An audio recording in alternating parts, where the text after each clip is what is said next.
औकाफ बोर्डच्या जागेवर अतिक्रमण केलं, बंगला बांधला, शाळा बांधली. या शाळेची मान्यता रद्द करण्याचा प्रस्ताव नगरपालिकेनेही शासनाकडे पाठवला. सर्व समाजाची मुलं शिकली पाहिजेत, डॉक्टर वकील झाले पाहिजेत, मुली IAS IPS झाल्या पाहिजेत, म्हणून ही इंग्रजी शाळा दिली होती. मात्र याच्यात अतिरेकी प्रशिक्षण चालू आहे. ही इमारत पाडली पाहिजे आणि सगळ्यावर राष्ट्रद्रोहाचा गुन्हा दाखल केला पाहिजे अशी मागणी आहे. नमस्कार.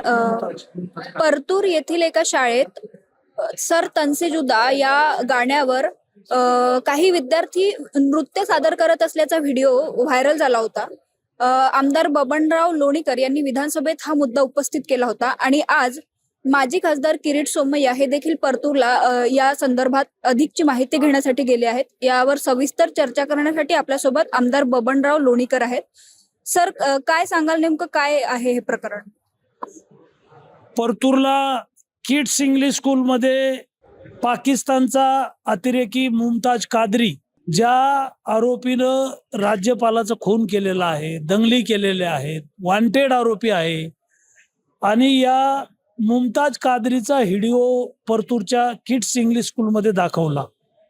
नुसता व्हिडिओ नाही दाखवला, मोबाईलमध्ये स्क्रीन पडद्यावर दाखवला. सगळ्या विद्यार्थ्यांना मुमताज कादरी सारखे अतिरेक्याचे कपडे घातले, मुलांना मुलींना त्यांच्या हातात तलवारी दिल्या, याचं ट्रेनिंग दिलं, आणि त्या शाळेनं मुमताज कादरी नावाच्या पाकिस्तानच्या अतिरेक्याचं जे गाणं म्हणायचं आहे स्टेजवर सांस्कृतिक कार्यक्रमामध्ये त्याचं प्रशिक्षण दिलं. आणि या शाळेमध्ये अशा प्रकारच्या अतिरेकी कारवाया, अतिरेकी प्रशिक्षण दिलं जातं, अशा प्रकारच्या तक्रारी होत्या. आणि या संदर्भात आता पोलिसांनी कारवाई केलेली आहे. त्यांच्यावर राष्ट्रद्रोहाचा गुन्हा दाखल केलेला आहे. संस्थेचे अध्यक्ष आहेत, तारिक सिद्दीकी मुख्याध्यापक आहेत, आणि तिथलचे काही शिक्षक यांच्यावर कारवाई केलेली आहे. मुळात ही किड्स इंग्लिश स्कूल जे आहे याची मान्यता आहे मसला नावाच्या गावात, खेडेगावामध्ये. मग हे इंग्लिश स्कूल बेकायदेशीर चालतं कुठं? परतूरला. औकाफ बोर्डची जागा आहे, त्या जागेवर अतिक्रमण केलं, बांधकाम केलं.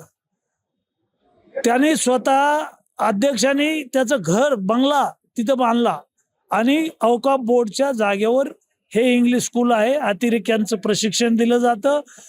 या सर्व अध्यक्ष, उपाध्यक्ष, संचालक मंडळावर, सगळ्यावर गुन्हे दाखल केले पाहिजेत राष्ट्रद्रोहाचे. फक्त 3 लोकांवर गुन्हे दाखल केले स्थानिक पोलिसांनी. तिथलचे मुख्याध्यापक आणि संस्थेचे शिक्षक जे की अतिरेकी प्रशिक्षण देतात यांच्यावर सगळ्यावर फौजदारी गुन्हे दाखल करावेत. या संदर्भात मी लक्षवेधी दिली, तारांकित प्रश्न दिला, अर्ध्या तासाची चर्चा झाली. SP, DYSP, PSI यांना तशा सूचनाही दिलेल्या आहेत. पोलिसांनी आत्ता तरी आजच्या तारखेपर्यंत या सर्व लोकांवर गुन्हे दाखल केलेले नाही आहेत. तपास चालू आहे, नावाखाली कारवाई झाली नाही.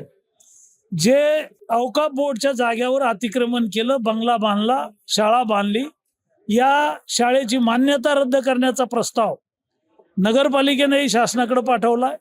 जिल्हा परिषद COनी त्याचा प्रस्ताव पाठवलाय, जालना जिल्हा परिषद CO. आणि ते अतिक्रमण पाडावं लागेल, तोडावं लागेल, त्याच्यावर हातोडा घालावा लागेल. यासाठी आज माजी खासदार किरीट सोमय्या यांचा दौरा आहे. SP आणि कलेक्टरची ते भेट घेणार आहेत, आणि मी विधानसभेमध्ये हा मुद्दा लावलेला आहे. माननीय देवेंद्र फडणवीस साहेबांच्या काळामध्ये महाराष्ट्रामध्ये सर्व समाजाची मुलं शिकली पाहिजेत, डॉक्टर वकील झाले पाहिजेत, मुली IAS IPS झाल्या पाहिजेत, म्हणून ही इंग्रजी शाळा दिली होती. मात्र याच्यात अतिरेकी प्रशिक्षण चालू आहे. ही इमारत पाडली पाहिजे आणि सगळ्यावर राष्ट्रद्रोहाचा गुन्हा दाखल केला पाहिजे अशी मागणी आहे. सभागृहात जेव्हा तुम्ही हा मुद्दा उपस्थित केला तेव्हा तुम्हाला काय आश्वासन मिळालं? सभागृहामध्ये हा मुद्दा उपस्थित केलेला आहे. शासनाने याची गंभीर दखल घेतलेली आहे. मी लेखी तक्रार माननीय दादा भुसे साहेबांकडे केलेली आहे, आणि त्यांनी प्रधान सचिवाला तशा सूचना दिलेल्या आहेत. शाळेची मान्यता रद्द करून या शाळेची अनधिकृत बिल्डिंग पाडा, अशा प्रकारचं माननीय शिक्षण मंत्री दादाभाऊ भुसे यांनी माझ्या तक्रारीवर शेरा लिहून सचिवाकडे पाठवलेला आहे, प्रधान सचिवाकडे. ही शाळा अतिक्रमित जागेवर आहे असं तुम्ही म्हटले, मग या शाळेवर आता देवाभाऊंचा बुलडोझर चालणार का? याच्यामध्ये शिक्षण अधिकारी आहेत, गट शिक्षण अधिकारी आहेत. ही एकच शाळा आहे का अशा काही इंग्रजी शाळा आहेत? शिक्षण अधिकारी कुठं जात नाही आहेत, शाळा तपासित नाही आहेत. अल्पसंख्याकाच्या शाळा आहेत, त्यांना तिथं जायची भीती वाटते. आणि म्हणून 100% मुख्यमंत्री महोदयांचं बुलडोझर या शाळेवर चालणार आणि ही शाळा पाडावीच लागेल. कारण ते बेकायदेशीर कुठलीही परवानगी नाही आहे बांधकामाची. आणि औकाफ बोर्डची जागा आहे, मंदिराच्या जागा, मशिदीच्या जागा, दर्ग्याच्या जागा, याच्यावर अतिक्रमण करता येत नाही. ते पाडावंच लागेल. 8 दिवसात 15 दिवसात ही कारवाई होईल.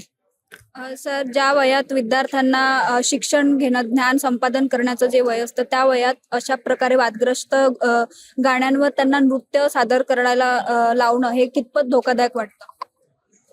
खरं तर माननीय देवेंद्र फडणवीस साहेबांनी ही जी शाळा दिली तर अल्पसंख्याकाची मुलं शिकली पाहिजेत.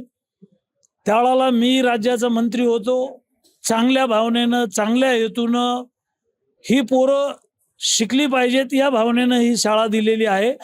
मात्र तरुण वयातली कवळी मुलं यांना पाकिस्तानच्या मुमताज कादरीचा आदर्श व्यासपीठावर अशा प्रकारचे गाणं वाजवणं, याला इलाहाबाद हायकोर्टची बंदी आहे की भारतात हे गाणं वाजवता येणार नाही. असं असताना हायकोर्टाच्या आदेशाचा अवमान झालेला आहे. पोलिसांना आम्ही वारंवार सांगितलेलं आहे की तुम्ही राष्ट्रद्रोहाचा गुन्हा या सगळ्यावर दाखल करा. पोलिसांनी 3 लोकांवर गुन्हा दाखल केला. उर्वरित पुढची कारवाई या आठवड्यामध्ये होईल. तुम्ही आणखी काही पाठपुरावा करणार आहात का या संदर्भात, या विषयाचा? नाही, आता ह्याच्यामध्ये प्रधान सचिवाकडं माननीय शिक्षण मंत्र्यांनी फाईल पाठवलेली आहे. या 8 ते 10 दिवसात ही कारवाई झाली पाहिजे. माझा पाठपुरावा आहे. धन्यवाद सर, आमच्याशी संवाद साधला. कॅमेरा पर्सन जयेश पाटील सह मी अवंती भर, MHA MTV मुंबई.